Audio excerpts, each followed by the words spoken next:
movie tier list every spooky season. And this time, I watched all the Phantasm movies. Now, I'm going to give you a fair warning. These movies are all over the place, and they are very, very, very bizarre. So let's go ahead and put these in order first. So we got Phantasm 1 here, Phantasm 2 here, Phantasm 3 here. I know what I'm doing.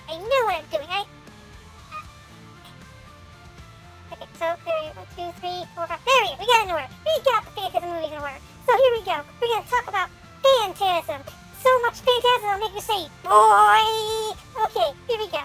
So we're going to start off with the first Phantasm movie. And honestly, first Phantasm movie is the best of the Phantasm series. And this is going to be, if you haven't seen the Phantasm movies, they're a trip. So the first one is about a boy named Mike and his brother Jody. And they lose their parents to some kind of unforeseen thing. And they go to the funeral, and all of a sudden strange things happening in the neighborhood because a mysterious tall man who's running the mortuary, and weird things happen. There's like dwarfs and hoods and all that stuff. And Mike and Jody get too close to the tall man's scheme, so he's chasing them down, and they have to fight the dwarfs and hoods, and only to discover that it's an interdimensional planet stuff where they're sending dwarfs to be workers for some kind of thing that the tall man's doing, I guess.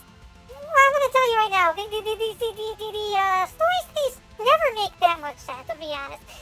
It's a really good movie. It's, as far as cosmic horror, it's really good. Now, the best character in Phantasm is Reggie. Reggie kind of plays a secondary role in this. He's like an ice cream man who is helping the brothers Jody and Mike face off against the tall man. And that's it. There's not much more to it than that for the first movie. It's a fun movie. I strongly recommend the first Phantasm. And if you're only going to watch one of them, just watch the first one. The other movies, they're good if you want the series. But yeah, let's keep going. We're going to talk about Phantasm 2. Now, Phantasm 2, I'm going to be honest with you, it's a weird one. Now, one thing I don't like about a lot of movies, especially ongoing movies, is when they change the actors. And they changed the actor Mike to a different actor because the studio made them change the actor. They said you either keep Reggie or keep Mike as the actors, and the director was forced to make a decision, and he cut Mike and replaced him with a upcoming actor, and it was honestly makes the series this one feel a little off. Now, the second one I'm going to put in C or D. It's not that good of a movie comparatively. When you compare it to the first one, it is the weakest of the franchise, in my opinion. But, so, now there's this girl who's like a kindred spirit to Mike, right? And she's got psychic powers. I guess now Mike has psychic powers, so the tall man is hunting them down, and they're trying to hunt down the tall man first so he doesn't get to the girl with psychic powers. And that's it. That's the movie. They got some cool practical effects, but that's the entire movie. And I guess Mike's something special, and Tall Man's going after him. Yeah, that's it. That's the movie, and that's kind of has nothing to do with the rest of the series. I'll be real. It's just that's it. And after you watch that, you watch it, and then you get watch the third movie, Phantasm 3. It's just like, why did I even watch the second one? Like totally overthrew it. Now, the second one wasn't bad. The second one's less of a horror movie. I mean, it's not the horror movie atmosphere, but it's more like an action adventure sort of thing. It's kind of just like it's like got a bunch of people in it. You got like a Home Alone type kid who does like traps and has to survive the tall man, and he does like Home Alone type stuff with like spinning discs and traps and all that stuff. His name's Tim. And he helps Reggie try to rescue Mike after Mike's been captured in this movie. But it's a different Mike because they got the actor play Mike back in this. I don't want to explain why this makes sense later on, but so they're traveling together to save Mike. They meet a woman named Rocky, and she's a she's pretty tough, and she wants to fight the tall man too, because everybody wants to get rid of the tall man, because when a tall man comes to your town, everything dies and everything goes away, because the tall man is such a monster, and he just takes people to another planet and stuff like that. Tall Man is a bizarre character. He's just so cool. I love the Tall Man. So so they go to rescue Mike, and then Rocky, Reggie, and Tim go to rescue Mike.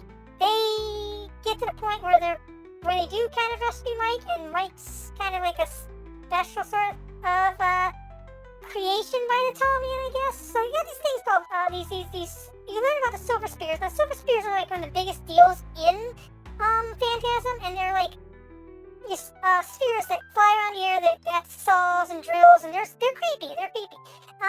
But you learn that in this movie that the dwarfs are the bodies of dead people, and the minds are shrunken down to fit in the silver balls. And Jody becomes one of those. Jody's the brother of Mike, who's mentioned in this one, and it's hard to tell if he's working for the Tall Man or he's trying to help Mike defeat the Tall Man. But that's going to be explained later on, too. Now we get into Phantasm 4, which I like Phantasm 4. Phantasm 4 just kind of helps bring things together. Even though this movie series is kind of a mess because of, like, they don't know what direction they seem like they're going through most of the movies. Because the first one ends and it's all a dream for Mike. And the second one ends with like a jump scare. And the third one, well, kind of continues right into the fourth one. And the fourth one, you learn that see what Mike's powers are, and you get to see how the Tall Man became the Tall Man, which he was a good person who found an interdimensional thing and went through multiverses and became something else. And now he becomes the Tall Man. We don't know what the Tall Man's actual motives are besides that. And it's hinted that everything's in Mike's head. From the first one, it's all a dream, and the fourth one, it ends with it all being in Mike's head.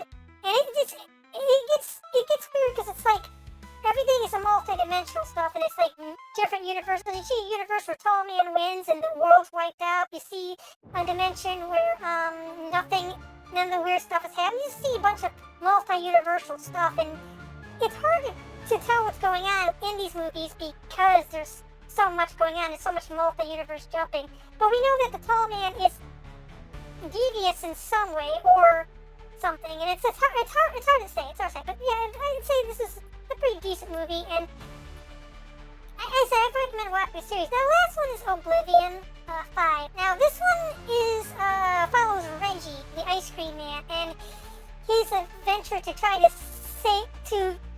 meet up with Mike and once again take on the Tall Man, but then it goes into like a different universe thing where it's a more realistic universe, and it's all in Reggie's head, and Reggie, everything that happened in movies might be just dementia from Reggie's part. He's in a retirement home and he might have dementia, which is really heartbreaking because the actual actor had dementia later on in life, and it's just that kind of got me and kind of made me sad while I was watching it. But it was a good movie and it was an interesting take, but it's hard to say because also there's another part where they suggest that the Tall Man is like a god and he's creating the universe because he's bored. There's so much going on in this. So yeah, so they go through that, and it's like this one's a very action-adventure thing where there are lots of cinematic. You see the universe that the Tall Man's taken over, and Mike, Rocky, Tim, and a bunch of revolutionaries are trying to fight the Tall Man who's taken over the multiverse or that specific universe. And you get to see these universes come together in the fifth one. And that's where the movie kind of ends, is like that, with Reggie passing in one universe and becoming and joining the revolutionary in the other universe. There's never going to be like an official ending to these because there's so much going on in these movies that it's hard to even connect the dots, and I believe it's really open-ended. I think this series is a very good, fun series, but I'll be honest, if you're not into a roller coaster of different events and all that stuff, I'd say just watch the first one. The first one kind of is what it is, and it has the good beginning, middle, end, and it ends on a good note. That what if it did happen? What did that happen? And all these movies have this thing that happened in Mike's. Everything happened in Mike's head. Everything happened in Reggie's head. Everything was a daydream. Everything was a nightmare. Maybe it's just a thing of a tall man. It's just like I said. It's all over the place. It's a fun thing to watch like for Halloween. It's 5 movies and they're fun movies. They're fun. And like I said, because of the multi-dimensional thing, when they swap out actors, you can just be like, oh, it's just a universe where that character was that character and whatnot. So anyway, if you guys have a chance, watch the Phantasm movies. I strongly recommend them. As far as cosmic horror goes, it's the best cosmic horror series. It's not the best cosmic horror movie. The best cosmic horror movies, John Carpenter's The Thing. Check that out too. Anyway, I hope you guys enjoyed this kind of short tier list this year, and I love you guys, and